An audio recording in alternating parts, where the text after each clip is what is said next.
유인물은 이따가 뒤에 있으니까 한번 보시고요. 이제 간단하게 말씀드릴게요. 우리가 왜 삶으로 전도를 해야지 무슨 말로 전도를 하냐 이렇게 얘기를 많이 하세요. 근데 대부분 이제 전도를 하다 보면 교회를 가고 싶은 마음은 있는데 교회를 가자고 하는 사람이 없어서 못 갔다고 하시는 분들이 의외로 있으세요. 그래서 특히 남자분들은 뭔가 이렇게 자발적으로 가는 게 굉장히 어려우신가 봐요. 같이 가자 이렇게 손을 끌면 끌려가고 싶은 마음은 있는데 아무도 그걸 안 끌어주는 거야. 아니 저 사람은 안 가겠지 하는 그런 마음 때문에. 그래서 여러분이 적극적으로 뭐 싫어 이러면 뭐 안 와줘도 되는데 어쨌든 같이 가자고 이게 얘기해 주면 좋고, 그 다음에 중요한 거는 우리가 항상 교회 가자는 얘기만 하지 예수님에 대해서 얘기를 안 해요. 그쵸? 저희 여기 목사님도 저희 친정 엄마가 맨날 교회 가라. 좀 약간 짜증스러운. 저는 싫었어요. 네. 그래서 나중에는 전화를 정말 자상한 사위였는데 나중에 전화를 안 하더라고요. 엄마가 막 교회 가라고 막 이러니까. 그래서 우리가 교회 가라가 아니라 예수님이 누구신가, 나의 어떤 삶의 간증으로 이렇게 해주시면 좋을 것 같고, 또 왜 말로 전해야 하냐면, 이렇게 노방에서 특히 이제 천주교인인 할머니, 할아버지들 만나잖아요. 그래서 이거를 말씀을 드리면 너무 고마워하세요. 왜냐면 특히 이제 천주교는 약간 선행이나 이런 걸 굉장히 강조하기 때문에 나의 삶은 참 부끄럽잖아요, 우리가. 그래서 천국 내가 이제 살 날이 얼마 안 남은 것 같은데 굉장히 불안한 마음이 있으세요. 근데 이게 영생은 하나님이 주신 선물이라고 얘기를 하면 너무 고맙다고 알려주셔서 고맙다고 하면서 가시는 경우가 많아요. 그래서 오히려 전하는 저희가 굉장히 감사하더라고요. 이제 말로만 또 전할 게 아니라 우리가 가족에게는 또 삶으로 전도를 해야 되잖아요. 우리가 요즘에 다니엘 그 기도회를 보면 은혜 받고 도전 받는 게 그 말씀을 삶으로 다 살아냈기 때문에 그렇잖아요. 그래서 우리가 정말 입을 다물고 기도해야 하더라고요. 매일 일상에서. 그렇지 않으면 우리에게 이 혈기와 분노와 이런 걸 많이 나올 수 있으니까 삶으로도 전도를 해야 되고요. 일단 우리가 이제 전도할 때 관계전도는 아는 사람한테 전도하는 거고요. 노방전도는 우리가 길거리에서 하는 거.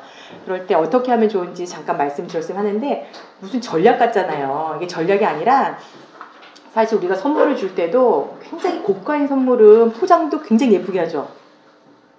그 값어치가 엄청나기 때문에. 이 복음은 이 세상에서 가장 귀한 건데 우리가 이거를 정말 잘 전달을 해야 돼요. 그냥 아무 생각 없이 그냥 툭 던졌다가 그래서 또 세상엔 저항이 굉장히 악하기 때문에 저항이 많거든요. 그래서 우리가 잘 준비되자는 의미에서 이런 거를 나누는 거예요. 그래서 일단은 전도는 영적 전쟁이에요. 그래서 가장 먼저 기도하셔야 돼요.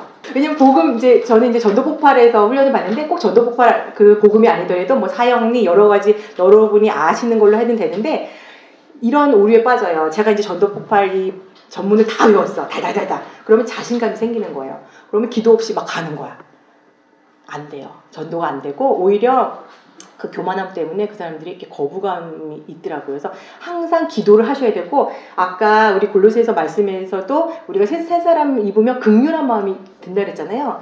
우리가 정말 기도하면 그 영혼 한 명 한 명이 굉장히 불쌍한 마음, 긍휼한 마음, 하나님의 그 사랑의 마음이 드는데, 그렇지 않고 내 생각으로 가면 저 사람은 복음을 안 받아들일 것 같고 저 사람은 노숙자인데 냄새나고 막 이럴 수 있어요. 그렇기 때문에 우리가 항상 전도 전에는 충분하게 기도하고 가셔야 되는 게 가장 중요한 거고요.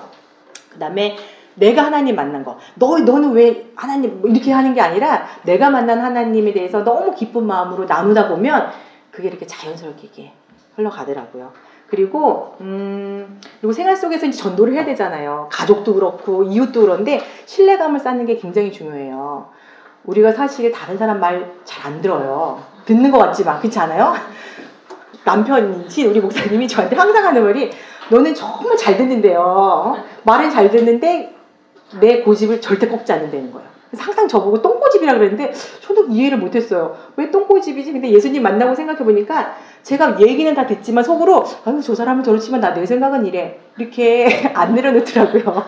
근데 의외로 여러분 한번 자신을 한번 이제 살펴보세요. 그런 게 굉장히 많거든요. 우리가 남의 얘기를 듣긴 해요. 이렇게 열심히 듣지만 판단을 하고 속으로 이러면서 할 수가 있어요. 그래서 일단은 신뢰감을 쌓는 게 중요해요. 그래서 저는 요즘에 남편이 무슨 얘기를 하면, 우리 목사님 얘기를 하면 다 그냥 네 알겠습니다. 그 신뢰감과 또 그 뭐랄까, 네, 존경하는 마음이 들어서 그러니까 그거 쌓는 게 굉장히 중요해서 저는 뭐 빵집이나 뭐 제가 자주 가는 커피집 이런 분들에게 간혹 평소에 이렇게 주면 또 굉장히 부담스러우시더라고요. 일반 사람들은 뭘 주면 본인도 나에게 뭘 줘야 된다고 생각해서 굉장히 꺼려하고, 특히 이제 오니 친구 엄마들 어리잖아요.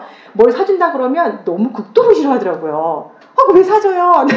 또 갚아야 된다는 그 스트레스 때문에 받는 걸 너무 싫어하는 거를 발견했어요. 그래서 그 사람이 그냥 기분 좋게 받을 정도로 하셔야 돼. 그 사람이 너무 극구로 싫어하면 뭐 선물 같은 것도 내가 좋다고 주시는 게 아니고, 그러니까 지혜롭게 하시면 되는데, 어쨌든 좀 빵집, 커피, 뭐 이렇게 자주 가는 뭐 세탁소 이런 분들에게 이제 뭐 특히 부활절, 크리스마스 뭐 이런 날 이제 드려요. 근데 그냥 드리는 게 아니고, 저번 이제 그 부활절 때는 예수님께서 사장님의 죄를 위해서 십자가에서 돌아가시고 오늘 부활하신 날이에요. 그래서 딱 드리면 되게 놀라세요. 뭐야? 그리고 그냥 안녕히 계세요 이러고 나왔거든요. 간단하게. 그냥 드리는 게 아니라 이게 무슨 부활절이 무슨 의미인지 그런 거를 간단히 얘기를 하는 거예요. 크리스마스는 예수님이 이제 태어나신 날이다. 뭐 이런 것들 간단하게 어쨌든 계속 신뢰감을, 한 커피숍 사장님은 제가 한 3년 정도씩 그러고 있는데 아직 복음을 전하지는 않았어요. 그래서 어느 날 가서 이제 좀 진지하게 복음을 전하려고 하고 있고요. 그 다음에 동창회도 이제 우리가 이제 예수님을 믿게 되잖아요. 그러면 의외로 비신자를 만날 일이 없어요. 그리고 만나면 굉장히 힘들잖아요, 사실. 왜냐면 세상적인 얘기. 그래서 나도 옛날에 그랬는데 지금 굉장히 마음이 힘들고 뭔가 이렇게 영적으로도 막 이렇게 다운되고 그래서 만남을 이렇게 막 기피하게 돼요. 그래서 오히려 전도에 기회가 없어져요. 그래서 어떻게 하셔야 되냐면 일단은 내 믿음이 바로 설 때까지는 그런 만남을 좀 자제를 하셔야 돼요. 내가 휘둘릴 수 있으니까. 근데 내가 이제 믿음이 서고 전도를 해야겠다 마음이 들면 그때부터 이제 뭐 동창회든 뭐 이런 만남들을 너무 많이 다니지 말고 이제 균형을 잡히게 가서 이렇게 친구들 얘기 들어주고 이제 신뢰감 이런 관계를 형성을 한 후에 그 다음에 이제 진지하게 이런 복음을 전하시면 좋을 것 같아요.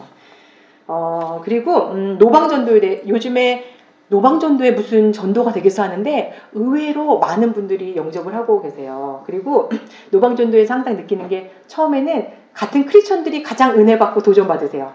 이제 막 이렇게 전하고 있으면 다른 교회, 저는 어느 교회 장로예요. 화이팅! 막 이러시면서 서로 이렇게, 왜냐면 되게 위축되어 있고 하도 개독교 뭐 욕을 많이 하고 있는데 어쨌든 우리가 이제 막 이렇게 전하면 그분들이 가장 은혜를 받고, 두 번째 제가 진짜 항상 은혜 받는 게 뭐냐면 이렇게 전하다 보면 주위에 나는 뭐 우리 가족이 다 믿는데 뭐 우리 형은 목사고 뭐 내 부인은 권사고 근데 난 안 믿어. 거의 그런 분이 굉장히 많으세요. 그런데 이 복음을 전하면 영접기도 하고 따라하세요. 그래서 저는 느끼는 게 우리가 가족을 위해서 불신자를 위해서 맨날 기도하잖아요. 눈물로. 근데 우리가 말하면 안 먹히잖아요. 그런데 하나님이 누군가를 보내서 복음을 듣게 하고 또 그것을 믿게 하시더라고요. 그게 참 은혜로웠어요. 저는 항상 뭐 택시 기사를 만나던 뭘 해도 주위에 그 기도하시는 분들이 있다는 거. 그렇지만 또 아예 불신자, 아무 믿는 사람 없는 경우도 있어요. 그러니까 우리가 가리지 말고 기도를 하셔야 되고, 또 노방전도에 저희가 이제 그 서울역 뭐 이렇게 용산역 그런 데 가면 노숙인 분들이 계세요. 그래서 한 2, 3주 전에 저희 그룹이 거기 갔는데 노숙자 분들에게 사실 복음만 이렇게 전하는 게 아니라 이제 식사 대접을 하거나 아니면 뭐 양말이나 좀 용돈을 좀 드리고 그러면 너무 고마워하시면서 이런 대접을 받은 적이 없다고. 그러면서 이제 복음을 전하면 그분들이 마음의 문을 열고 복음을 전하거든요. 그러니까 만나는 분들의 필요랑 이런 것들을 조금 이렇게 살펴보시면서 같이 전하시면 좋을 것 같아요. 그리고 노방전도 할 때 중요한 거는 거절하시는 분들이 있어요. 그러면 그냥 네 알겠습니다 하고 그냥 나오시면 돼요. 나를 거절하는 게 아니라 복음을 거절하는 거니까. 그리고 대부분은 예수님 믿는 사람을 욕하지 예수님을 욕하는 사람은 단 한 명도 본 사람이 없어요. 그러니까 우리 행실을 조금 욕을 하는데 그러면 아유 잘못했습니다 이렇게 사과를 하시면 돼요. 거의 논쟁을 하지 마시고. 그리고 노방전도 같은 경우에는 이제 공원 같은 데서 이렇게 전하실 때는 두세 명 이렇게 앉아 계시는 것보다 혼자 계신 분들한테 전하시는 게 좋아요. 왜냐면 두세 분 해보니까 이제 친구분들이면 이제 같이 복음을 전하면 한 명은 굉장히 집중해서 듣고 싶어 하세요. 근데 한 분은 가자 막 이러세요. 그리고 영접 기도할 때 특히 이제 따라하라고 그럴 때 막 싫다 뭐 시간 없으지 빨리 가야 돼 막 이렇게 하고 그러시거든요. 그래서 좀 혼자 계시는 분들 위주로 좀 하시면 좋을 것 같아요. 그래서 그리고 제가 이제 노방전도에서 이제 기억에 남는 게 한 분이 정말 기억에 남아요. 월남전에서 그 사람 참전해서 정말 많은 사람을 죽였대요. 그래서 자기는 절대 천국에 갈 수 없다. 그래서 이제 복음을 전했더니 그래도 난 내 자신을 용서할 수 없다고 그러시더라고요. 근데 그분이 핸드폰도 없고 뭐도 없어서 그 다음에 한번 또 약속을 해서 만났어요. 그래서 다시 한번 복음을 전하니까 눈물이 막 글썽이면서 정말이냐고. 그런데 영적 기도까지는 하진 않으셨지만 그러고는 다시는 못 만나긴 했거든요. 근데 그분이 자꾸 생각이 나요, 사실. 그래서 누군가를 통해서 꼭 복음을 듣고 또 이렇게 그 죄 용서받은 그 기쁨 있잖아요. 그걸 꼭 누리시면서 하셨으면 좋겠어요. 그리고 얼마 전에 이제 갔는데 그 할아버지는 거의 90이 다 되셨어요. 제가 그때 카톡방에 올렸죠. 서울역에서 그 영접하셨다. 그분은 이제 뭐 청년회장도 하고 뭐 쭈쭈쭈 얘기하셔. 교회를 다녔는데 결국에 요가 뭐냐면 교회 다니는 사람한테 이제 상처받아서 교회 안 간다. 난 다른 종교 다 가봤다. 근데 아유 별로다. 그랬는데 어쨌든 그런 거를 들어주시긴 하되 계속 듣고 있으면 복음을 못 전해요. 그래서 들으시는데 그거를 좀 커트를 하면서 복음을 딱 전하면 나중에는 그분이 저 손을 잡고 그러니까 그분도 정말 믿고 싶으셨나 봐. 그럼 나 손잡고 기도해달라고 그러시더라고요. 그래서 손잡고 기도하고 그분이 영접 기도까지 따라 하시고 그래서 가까운 교회에 가시라고 말씀드렸거든요. 그래서 우리가 조금만 용기를 내서 이렇게 다가가면 이 기쁜 소식을 전할 수 있어요. 그리고 또 유행물에 있는데 일단은 사람들이 전도하려면 사람들이 많이 뭐랄까 툭툭 우리가 가장 전도를 이렇게 두려워하는 게 뭐냐면 일단 다가가는 것도 그렇지만 뭘 물어볼까봐 물어보면 뭘 어떻게 대답해야 되지 막 이러잖아요. 그래서 말문이 막일 것 같은데 근데 물어보는 게 되게 뻔해요. 제가 여기 밑에 적어놓은데 거기서 크게 벗어나지 않더라고요. 근데 일단은 질문을 하시는 분들이 그냥 순수한 의도로 궁금해서 물어보시는 분도 있지만 듣기 싫으니까 교회 다니세요? 그러면 다녀요 이래요. 그럼 어느 교회 다니세요? 그러면 그냥 말을 못 하죠. 그러니까 듣기 싫으니까 그냥 교회 다녀요 이렇게 하시는 분들이 많은데 어제 좀 친절하게 이렇게 다가가시면 되고 일단은 그분이 이제 어쨌든 듣지 않으려는 의도로 이렇게 얘기를 했는데 너무 어려운 질문인 거예요. 내가 당황할 수 있잖아요. 그러면 어떻게 하냐면 그분한테 선생님은 그러면 그 질문에 대해서 어떻게 생각하세요? 이렇게 역으로 물어보세요. 네, 그러면 그분도 어쩌고저쩌고 얘기를 하겠죠. 그러면 이제 그때 성령님께 기도하면서 어떻게 대답해야 될지 또 지혜를 달라고 하시면 되는 거고. 근데 어쨌든 논쟁은 하지 마시고 이분이 들을 준비가 안 됐다 그러면 네, 알겠습니다 하고 기도하시면서 나오시면 돼요. 그러면 또 내가 꼭 전하지 않더라도 또 다른 분을 보내서 듣게 하시거든요. 그리고 중요한 거는 공감이에요. 이게 인간관계에서도 가장 중요하잖아요. 왜냐면 우리가 서로 이게 할 때 그렇구나 이 한마디만 하면 돼요. 사실 그렇군요 이렇게 공감해 주는 데는 우리는 그런 걸 잘 못하고 따다다닥 내 얘기만 하는 게 있는데 이것도 똑같아요. 어떤 질문을 했을 때 천국이 어디 있어요? 하나님 어디 있어요? 그러면 네 그러시군요. 그렇게 생각하시는군요. 근데 저도 예전에 그랬어요. 이런 식으로 공감을 하시면 대부분 이렇게 얘기하세요. 그리고 아까 얘기했듯이 대부분 예수 믿는 누군가에게 내가 사기를 당했거나 이런 경우 많이 얘기하시는데 그럼 정말 죄송합니다. 저도 예수님 믿는 사람으로서 정말 부끄럽게 생각해요. 제가 대신 사과드릴게요. 그러면 그분들이 이러면서 복음을 드리죠. 저는 처음에는 그걸 몰라서 근데요 교회에 그러지 않은 사람도 많아요. 이랬었거든요. 진짜로.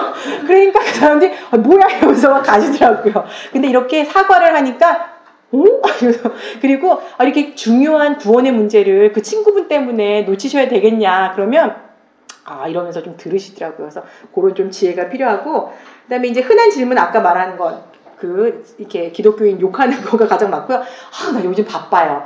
나중에 할게요. 나중에 교회 할게요. 이러신 분들에게는 우리가 삶이 언제 끝날지 모른다. 그런 얘기 해주시면 되고 그리고 이제 죽으면 끝이지 천국이 어디 있어? 그러면 맞아요. 저도 죽으면 끝인 줄 알았어요. 이렇게 그분 말을 일단 공감을 해주시면 돼요.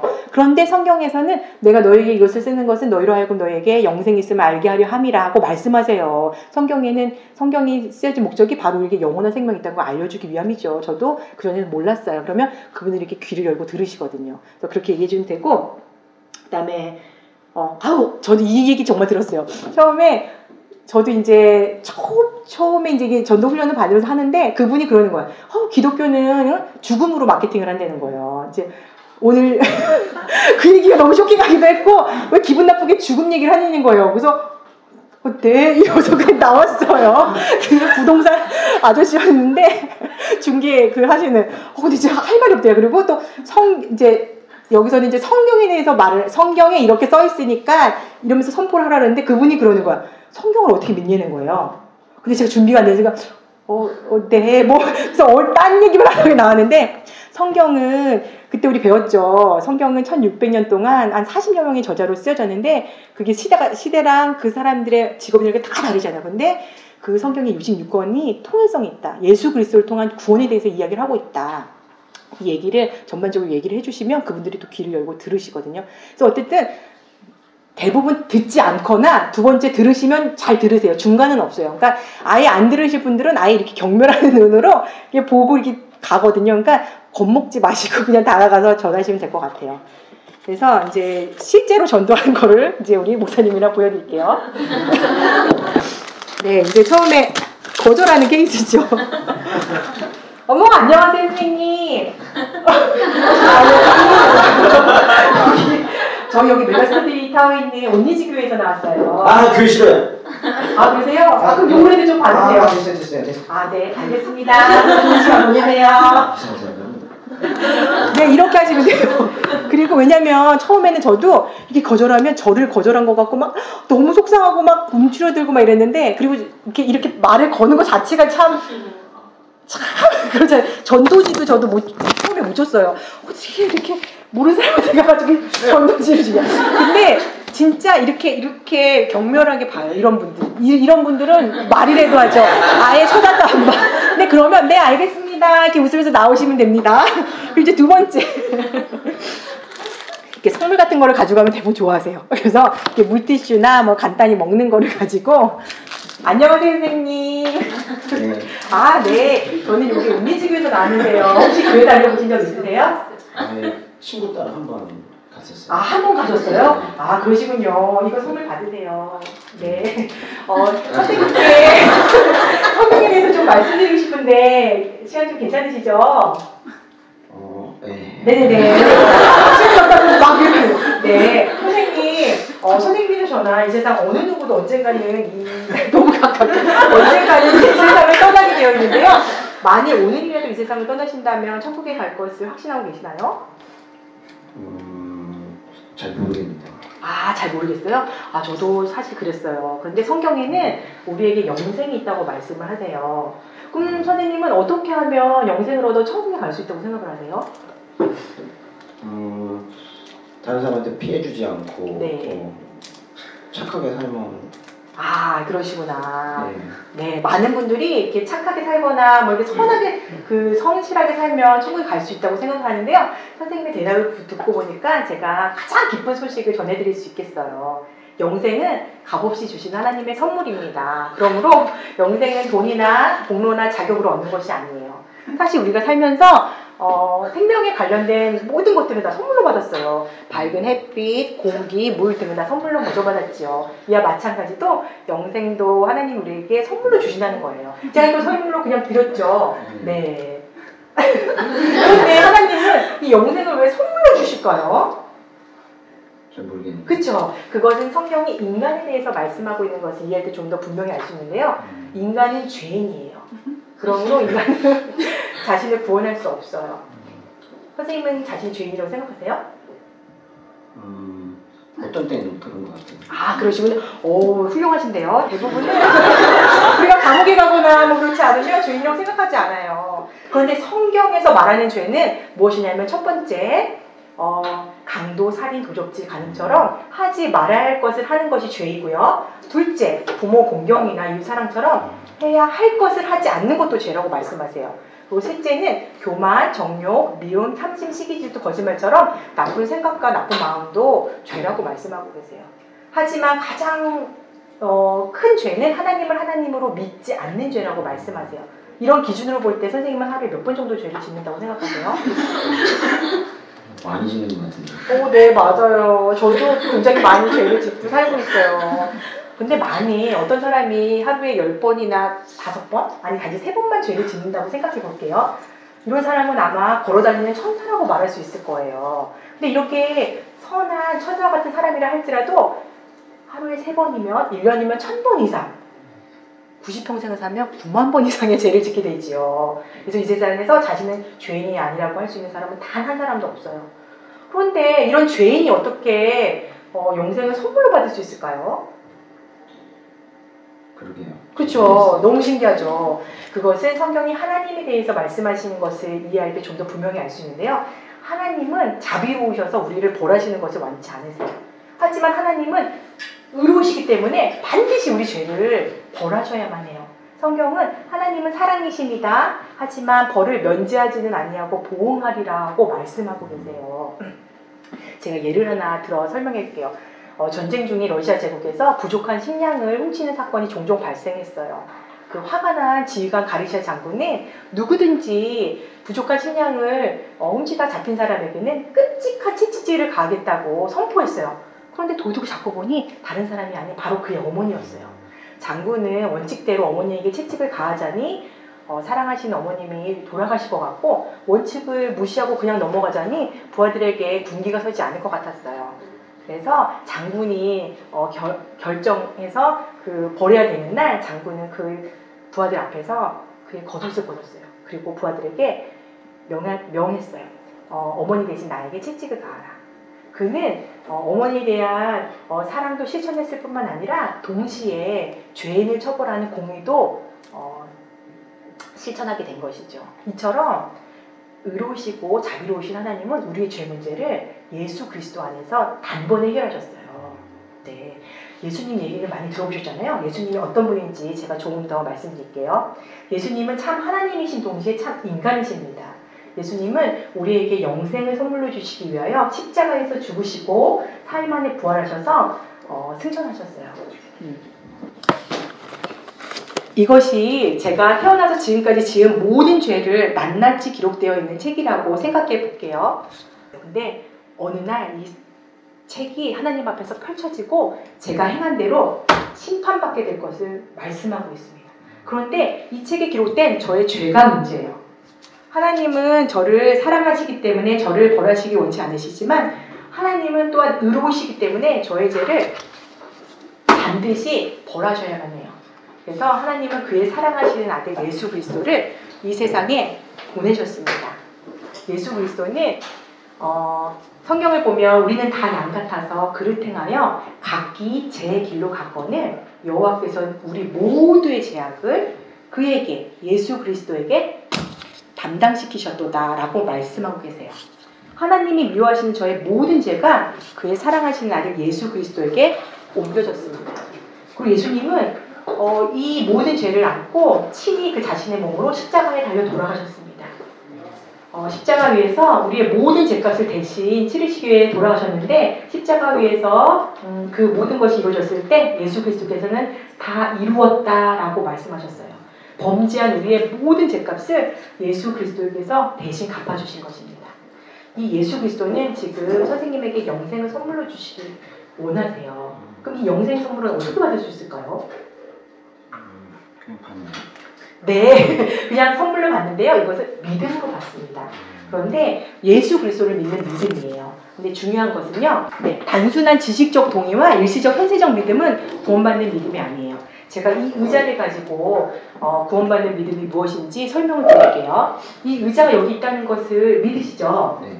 이 의자에 앉으면 편히 쉴 수 있다는 것도 믿으시죠? 네. 그러나 이 의자에 제가 앉지 않으면 이 의자가 저와 무슨 상관이 있겠어요? 이 의자를 예수님이라고 가정해 볼게요. 이 의자에 앉으면 편히 쉴 수 있는 것을 알지만 이 의자에 앉지 않는 것처럼 예수 그리스도를 머리로만 알지만 그 예수 그리스도를 믿지 않는다면 이것은 지식적인 믿음에 불과해요. 이 믿음은 우리를 구원하는 믿음이 아니에요. 그리고 많은 사람들이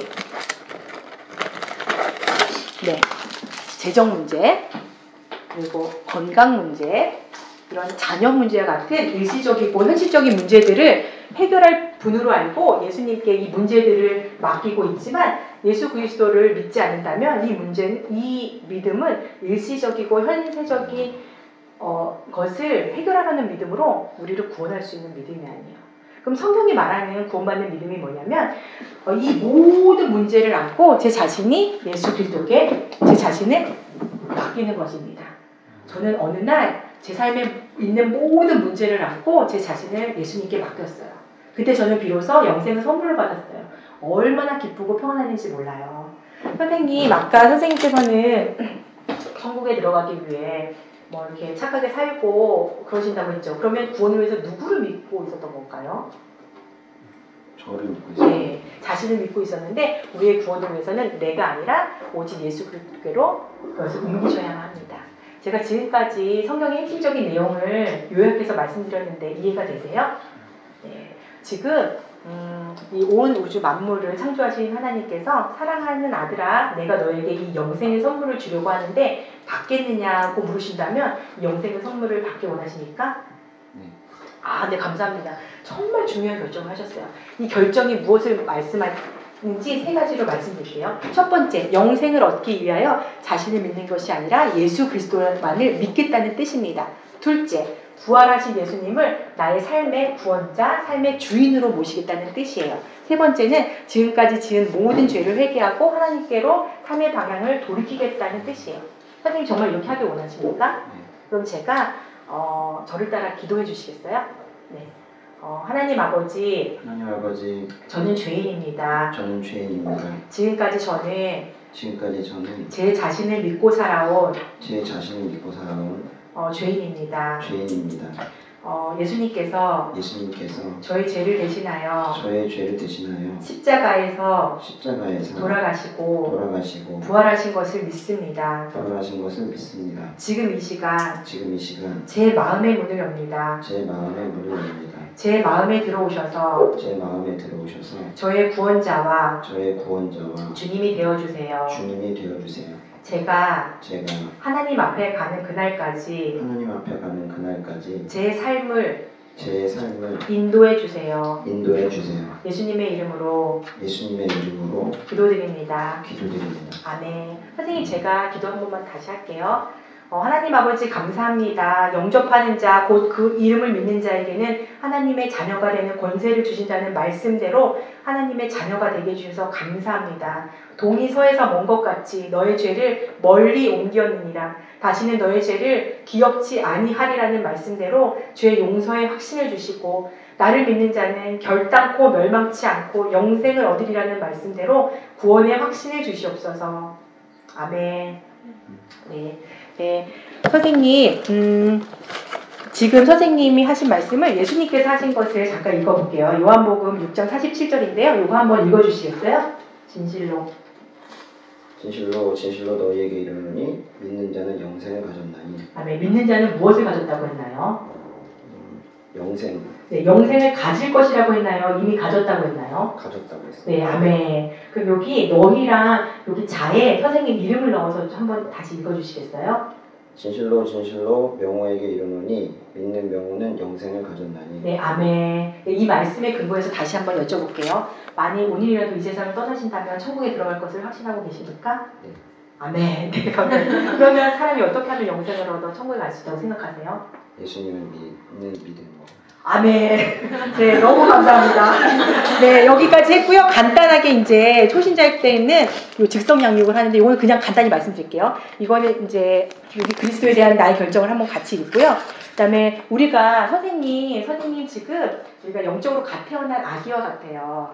갓난아기가 저도 잘 먹어야지 잘 성장하잖아요. 그것처럼 하나님께서는 선생님의 믿음이 잘 자라길 원하세요. 그래서 그 잘 자라기 위한 신앙 성장의 5가지 방법이 있는데요. 첫째, 성경.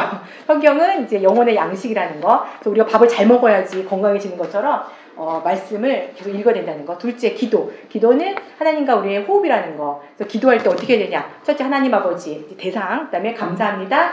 용서해 주세요. 도와주세요. 예수님 이름으로 기도드립니다. 아멘. 이거를 이제 알려드리고요. 세 번째는 예배. 그래서 예배를 하면서 선생님 여기 메가스토리 타워에 406호에서 우리가 일요일 2시에 예배를 드리고요. 수요일에 6시 40분에 예배를 드리는데 다음 주에 한번 예배에 오시면 어떠실까요? 오세요. 네. 선생님 어디 사세요?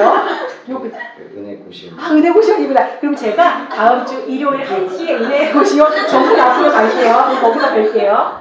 네. 이렇게 하시면 처음에는 이렇게 모시러. 네, 그리고 네 번째는 교제. 믿는 사람과 함께 이렇게 교제하면서 나누는 거. 그리고 다섯 번째는 이렇게 전도를 해야 우리의 영혼이 건강하게 자랄 수 있다. 얘기하고요. 이제 마무리하시면 돼요. 기도하시고. 네.